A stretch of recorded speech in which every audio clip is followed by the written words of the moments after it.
Parents of teenagers. Parents of teenagers come to me all the, I have my son, he just doesn't listen to me anymore. Can you talk to him? Like I have some prescription drug that I carry with me that, or you know what it is? The son comes over, I'm going to be like, and all of a sudden, he'll be this amazing kid. But if you just talk to him, no. What if you talk to him?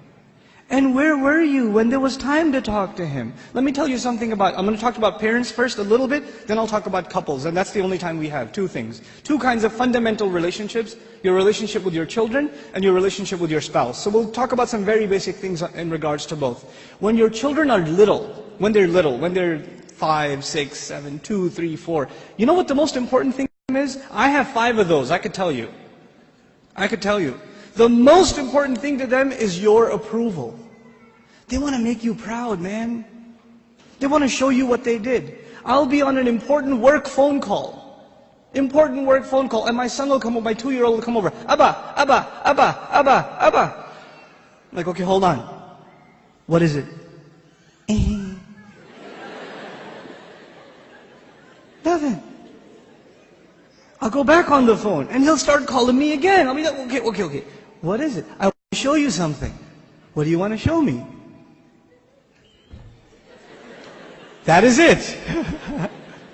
But you know what I'm supposed to do? Oh my God, that's awesome. Do it again. I'll call you back. You're supposed to appreciate what your children do. They live for that. They desire that more than anything else. I have 3 girls, and you know the difference between girls and boys. Boys can't sit still, and girls can't stop this, right? So I pick my girls up from school. One's in 1st grade, the other's in 3rd grade. I pick them up from school. It's a 25-minute ride back home, and what are they doing the whole way? You know what happened today in class? We colored a dinosaur, and we did this and that, and I was coloring it purple, but I decided to put in some green, and they're going on and on and on and on and on. And they cannot help themselves, and they cannot stop, and I have to pay attention and listen. I have to listen and say, oh, what about blue? No, I did only a little bit blue. Right? I have to pay attention. And you know why I'm saying all of this? Just one more story on the side, just to wake you up a little. I share this story all the time. My oldest daughter, my eldest, Hosna, when she was younger, she was really into finger painting. So she'd dip her hands in paint and just making a big old mess. Right? And she brings this big cardboard to me. And it's a big blob of blue. I don't see anything. Right? And she says, Abba, look what I made.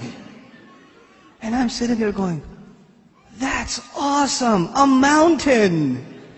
And she says, no, it's Mama. And I was like, oh, don't tell Mama. But the point I'm trying to make is they live for your approval. Live for it. But those of you that have children that are teenagers, do they get in the car when you pick them up from school and they can't stop telling you about what happened? Does that happen? Now, you know what happened in school today? My teacher said this and that and the other and I got an A on my paper. Nope. They're quiet. And you're trying to tell them, how was your day? It was okay. So what'd you do? Something. Where are you going today? Somewhere. They don't talk. Getting them to talk is like an interrogation at a police station. And they're not saying anything to you. And while trying to ask them questions, they're texting their friend, my dad is asking too many questions today. I don't know what's up. Did you tell him something?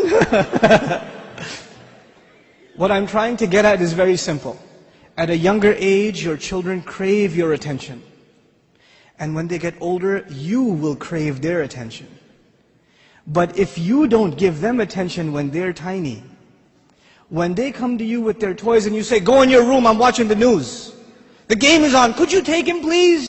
Come on, I had a long day at work. I don't want to deal with this right now. I have friends over. It's embarrassing. Go to sleep. Go get out of here. When you have this attitude towards your children, like they're an obstacle in your path, your job was at work. When you come home, you're on vacation. No, buddy, your job began when you came home. That's your job. What you did over there is just to fulfill your real job at home. Be a father. I'm talking to the men here. Be a father. Spend time with your children. They're not just there so you put them in school and you come home from work, you just want to go to sleep, you don't want to bother with anybody, you don't want to talk to them, and actually the easiest way to not talk to them is get them an iPod Touch and an iPhone, And get them a computer and a laptop in their own room with high-speed internet, so you don't even have to look at their face. They could just be in their room all day, Facebooking, finding themselves a new set of parents online. Seriously. Be a father, be a mother. Don't replace your motherhood and your fatherhood with these things, because if you do, when they become independent, you know what happens to most parents? To most of you, your children, they only see you as a bunch of dollar signs walking around. And the only time they come and talk to you, Dad, can I have $5? Actually, nobody asks for $5 anymore, right? It's 20s nowadays. And I know youth, they haven't seen money that small. They don't know fives. Can I have $20? Can I go to the mall? Can you drop me off? Can I go over to my friend's house? Can I do this? Can I do that? Can I do the other? When they want something, they come to you. Otherwise, you don't see them. And when they get to a certain age where they are old enough to make their own little bit of money, guess what? You're not going to see them at all. Because your cash register is no longer relevant. That's no longer relevant. If this is the relationship you are setting yourself up for, you're headed for destruction. We got to change this now. And the way to change it, and it's going to be hard for a lot of you to implement this, but we have to be friends with our children. We have to be their best friends. They should enjoy hanging out with us the most, the parents.